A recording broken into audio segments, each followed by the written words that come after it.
Hello, I'm Jennifer Byrne and welcome to The Club, a somewhat wayward pairing of books tonight.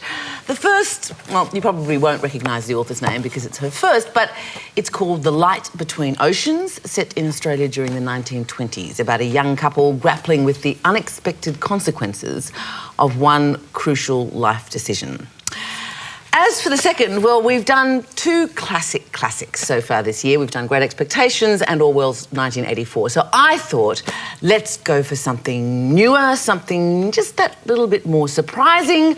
And so I've chosen Silence of the Lambs, that landmark psycho-horror thriller by Thomas Harris. And it's interesting, so I know I'm also the one who brought John Fowles' The Collector a few years back, and now Silence of the Lambs, but I don't want anyone to be concerned, draw any false conclusion. I am just fine. Nothing to worry about. But let's meet our guests, shall we? Starting with my friends, as ever, Marieke Hardy and Jason Steger.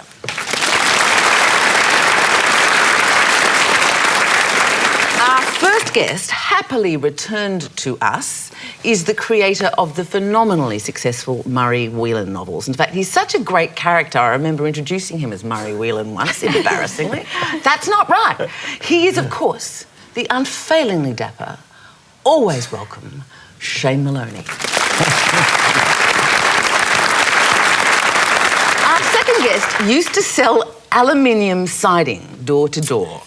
She went on to become a molecular biologist before leaving those two lucrative professions to become the author of Edition and Fall Girl. Won't you please welcome her to the club, Ms. Toni Jordan. Now, our first port of call is the remote setting of the debut novel by M.L. Stedman, The Light Between Oceans. Having survived World War I, Tom Sherborne takes a job as a lighthouse keeper on a remote island off Western Australia. He and his young wife Isabel live in contented isolation, desperate for children to complete their family. When, one morning, a boat washes ashore carrying a dead man and a crying baby, the path of the couple's lives hits an unthinkable crossroads. Only years later do they discover the devastating consequences of the decision they made that day.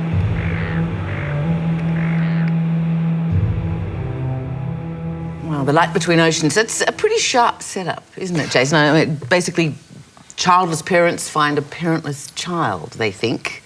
And hang on to her. Yeah, it is. The setup is fantastic, and the moral dilemma that the couple, Tom and Isabel, face is very, very convincing, I think, because anybody who was forced to make a choice like that would linger with them for the rest of their lives. And I think where this book is definitely headed for the bestseller lists, I think, because of that story, because of the dilemma it puts forward. But basically, it's a what would you do book. And those what would you do books, the moral dilemma books, they're almost a class of their own, and it's almost a make your own adventure kind of story, because you picture yourself in the role of the protagonist.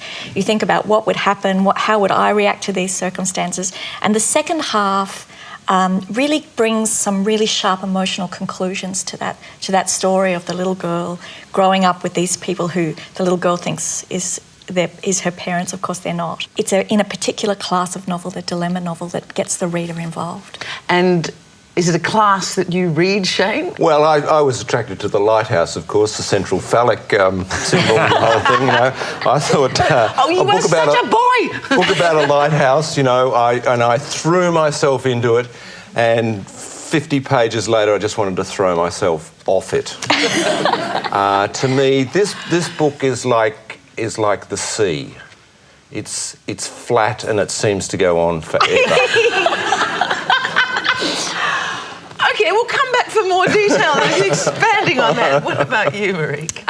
Did it work at all for you, or your Look, flash? I think it's going to be very popular, and it's going to sell lots of copies, and lots of people eat McDonald's. So, you know, Do you mean that? You think it's the McDonald's of yes, writing? Yes, Really? I don't think it even tastes as good as McDonald's, and I don't eat McDonald's. Look, I'm with Shane. I see what you mean about the moral dilemma and the story. I think it does raise some interesting possibilities, but I think in the hands of a good writer, it would work. And I don't think this book is written by a good writer. But did the story do anything for you? It's secondary to the writing. If the writing doesn't sell the story, then it's too hard to be engaged. Do you not think it's impossible for the... I mean, I agree, the writing's not overly flash, but... It's terrible. The writing is... No. It's terrible, terrible writing. And that's what I think... How can you say the story points are interesting? Well, exactly. Not overly flash. Okay, I opened with saying it's going to be very popular and it will sell. I think that's true. But I think it's hard to be engaged in a story and the moral implications of a story and the emotional dilemmas when the writing lets it down so severely. Yeah, you see, I think that there are occasions when the story will actually overcome that sort of that aspect. And I think you're both... I just don't agree with you. You can't be wrong. That's good. You can't be wrong. But I totally disagree with you. I mean, I actually think the writing, which you're saying is sort of the pill you have to swallow maybe to get to the good story, I think it works really well. Do you think it's good writing? I think it's extremely good writing for the audience at which it is aimed. Really, I think it is poisonous. No, what does that mean? Because people write. Because not everyone wants to go sit through down Ulysses. to a steak. They want a burger. Well, No, I think that's really important. That's a really important thought. I mean, you've got to judge a book, for me, does it achieve what it sets out to do? What it sets out to do. And M.L. Stedman did not, sit down and think, if only I could combine the surrealism of Bliss with the sparse dialogue of Peter Temple and someone will write a PhD on my work. She probably thought, I love Jodi Picoult, I love maybe Kate Morton. If I can combine those two with some historical detail, with a story about a dilemma, maybe a lot of people will like it. Do you think it's written with a cynical heart, though? No. Do you think it's written with, No, I'm going to be don't. rolling around buck naked in cash when this comes out? No, I think she will. I think she was intrigued by the idea that she came up with. What would these characters do if this child suddenly appeared in this dinghy and they decided to keep them? Yeah, and I think that's why I agree. You feel like, but it's obvious that this child, there is a mother somewhere, but they want so hard to believe. Look, the first 200 pages I found them exceptionally hard-going, but I think that end bit, the last 160, where she does bring together all the consequences, what happens, the family that the child has left behind, the dilemma of the child trying to become, even changing the name back to what the child was originally called. I think that's done with some emotional power. I think that for whatever the dynamics of the story are, I think there's so many exchanges that go nowhere and say nothing. They're these sort of fatuous, and I think they're supposed to add, colour and movement and set the period and set the time. But Tom turns up at dinner at the sea captain's house. His wife opens the door. Gracious me, Mr. Sherborne, you hardly need to apologise for gracing us with your presence promptly, especially when you've bought such lovely flowers. She inhaled the scent of late roses Tom had negotiated to pick for a fee from Mrs. Mewitt's garden. She peered up at him from her considerably lower vantage point. Goodness, you're nearly as tall as the lighthouse yourself, she said, and chuckled at her own wit. The captain took his hat and coat and said, "Come into the parlour," after which his wife immediately chimed, "Said the spider to the fly." "Aha, she's a carved that one," exclaimed the captain at what was clearly a favourite joke. Tom feared it could be a long evening. You and me both, Tom.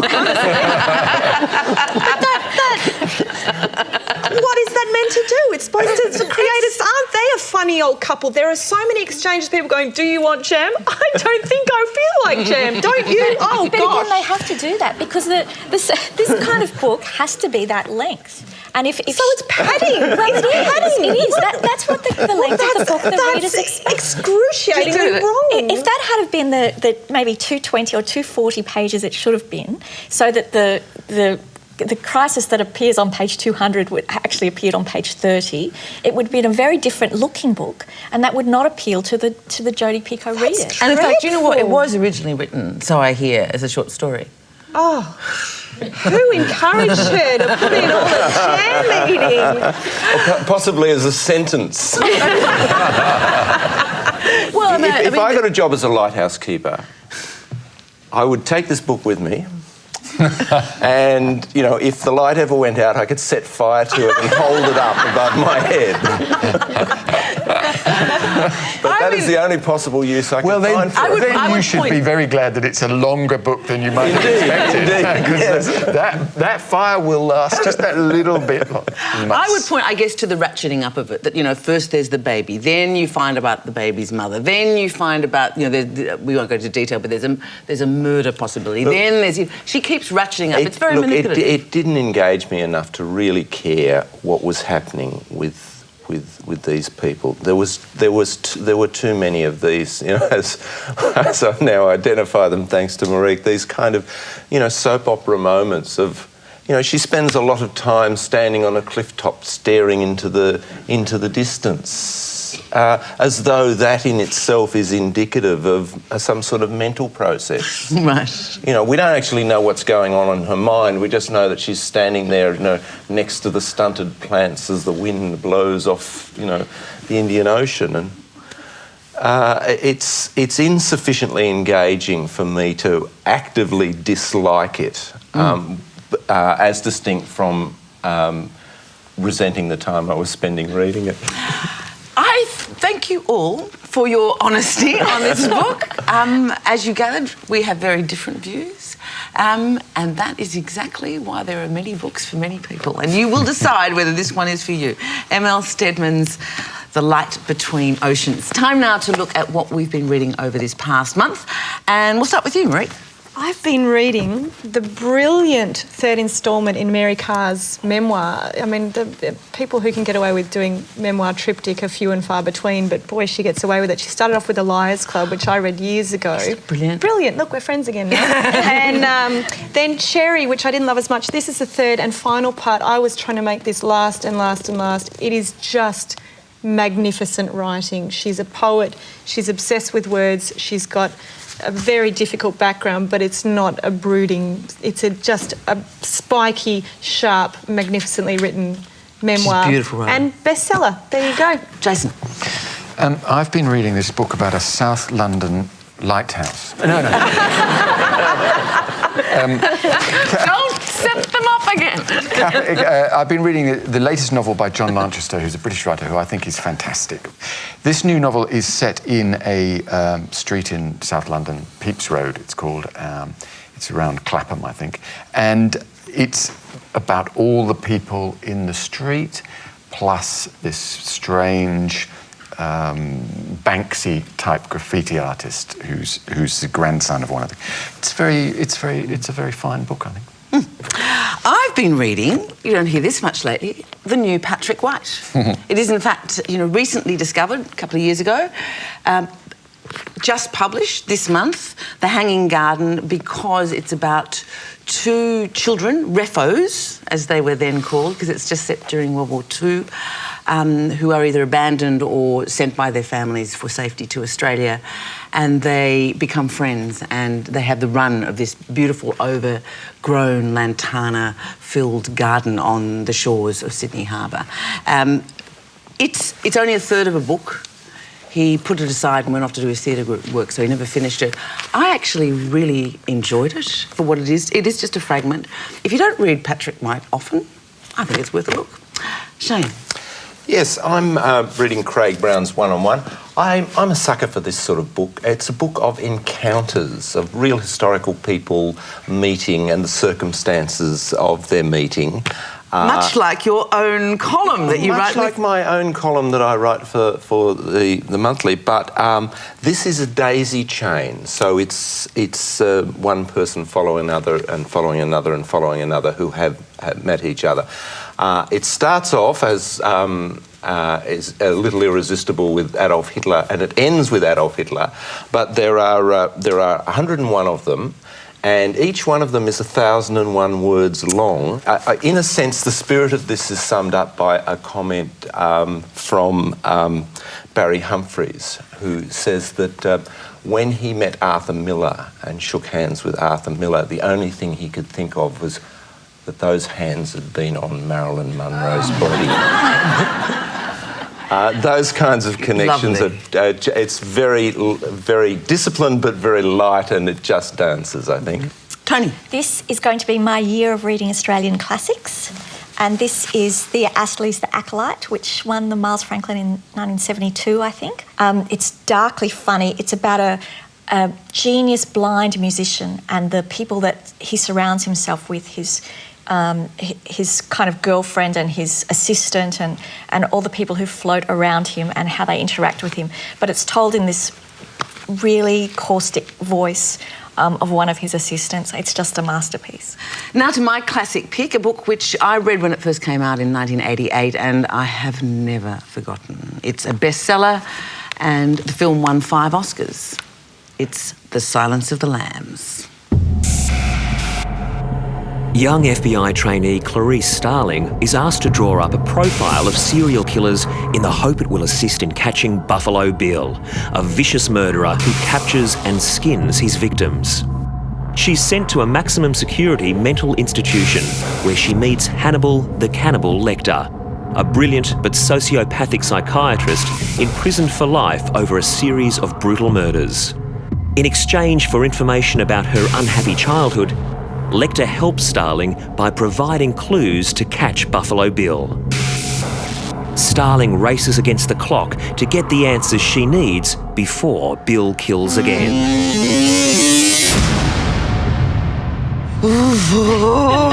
I'm going to keep this really tight because it's my intro, but I want to get out to hear what you think. Why brilliant? One, because it was kind of the creator of the genre. There'd been serial killer books before, I know, but this was the one that brought together Quantico, the FBI, behavioural profiling, psycho stuff as a way of catching a killer. 2, brilliantly written. Absolutely gem sharp, not a word wasted, and the fewer words, the greater the suspense. A master writer. In fact, I'd like to start with you, Shane, because I was so fascinated. Thomas Harris never won a major writing prize in his life, though he still may, but I think it's very unlikely now. He was shortlisted, he was nominated for the 1989 World Fantasy Awards. He didn't even win. Why is it that Thomas Harris has never been regarded for the writing? The writing is deceptively simple. In a way, it appears to have, no tricks, no cleverness, no flourish to it. It seems rather bland in a way, direct and to the point. But there's a no frills kind of prose. What he's capable of doing with it, though, is completely extraordinary. This book seriously creeped me out when I first read it, and.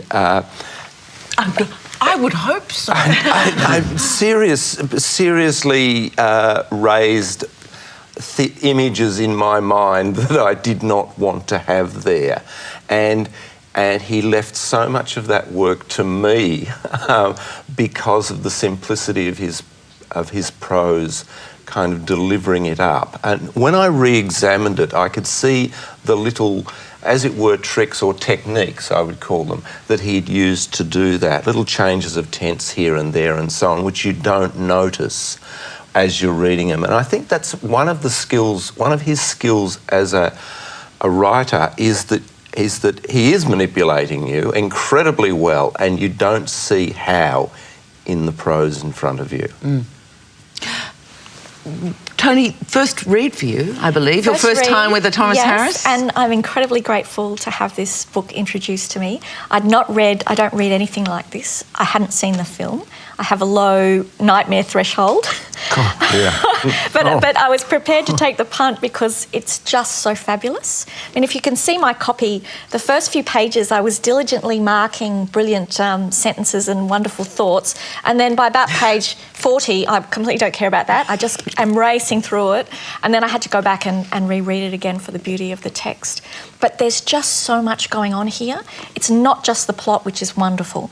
It's these layers of the characters. So you have Clarice that looks like this, attractive, small, standard person on the outside, and she is so strong on the inside. And you have Jack Crawford, her boss, who is like a FBI guy on the outside, tenderly caring for his sick wife on the inside.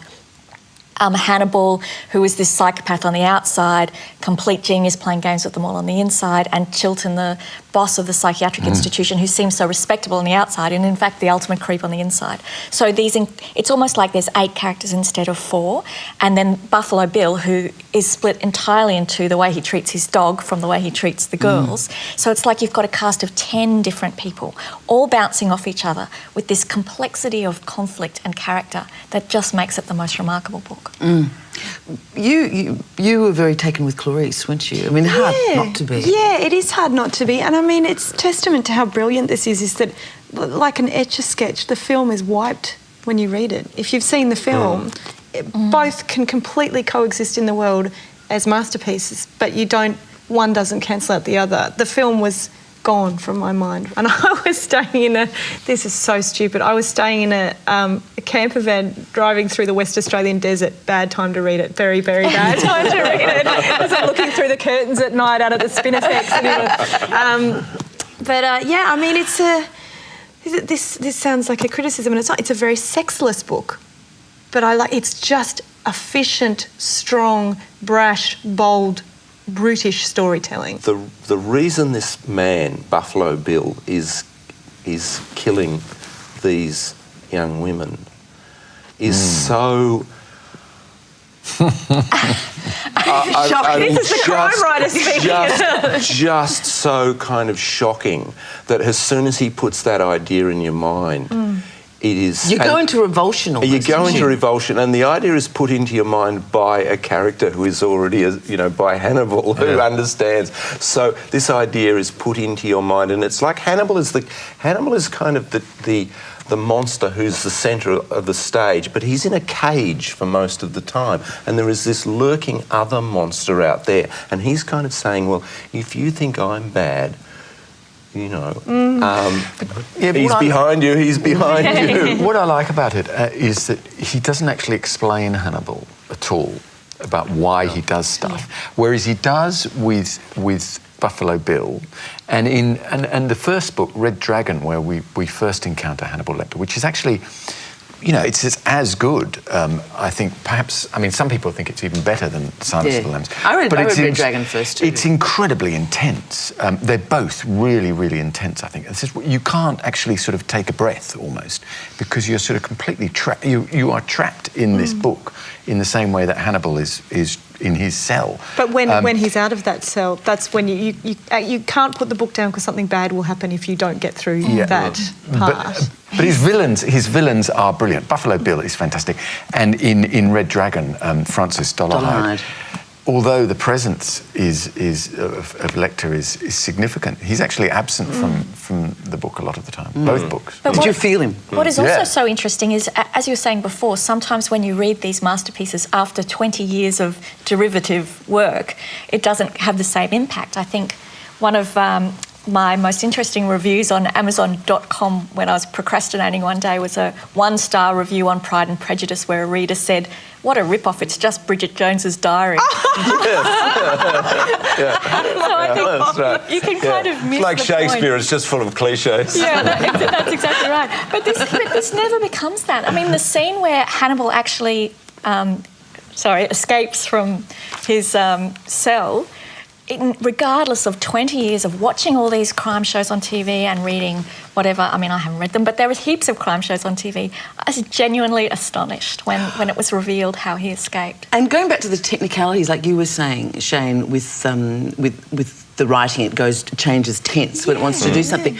I thought that was a perfect example where it changed pace, because you're just about to go into the finale, which is so quick cut between the police and Starling and Buffalo Bill and there's this moment when he's about to escape and everything slows down and Glenn Gould Variations is playing and he talks about the policeman who he's about to kill walking, making holes in the music. And you're inside his head, he's waiting for them.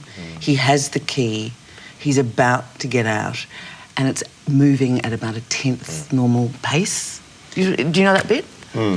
Yes, yeah. He's an incredibly skillful writer, and I think he does it hard. I've read, and there's a very inspirational thing that he said that he'd rather dig a yard of trench with his bare fingers than write another sentence. And Wow. and He and I can struggles. dig it. No, you know, I mean, you know, this is so incredibly kind of well crafted. It is like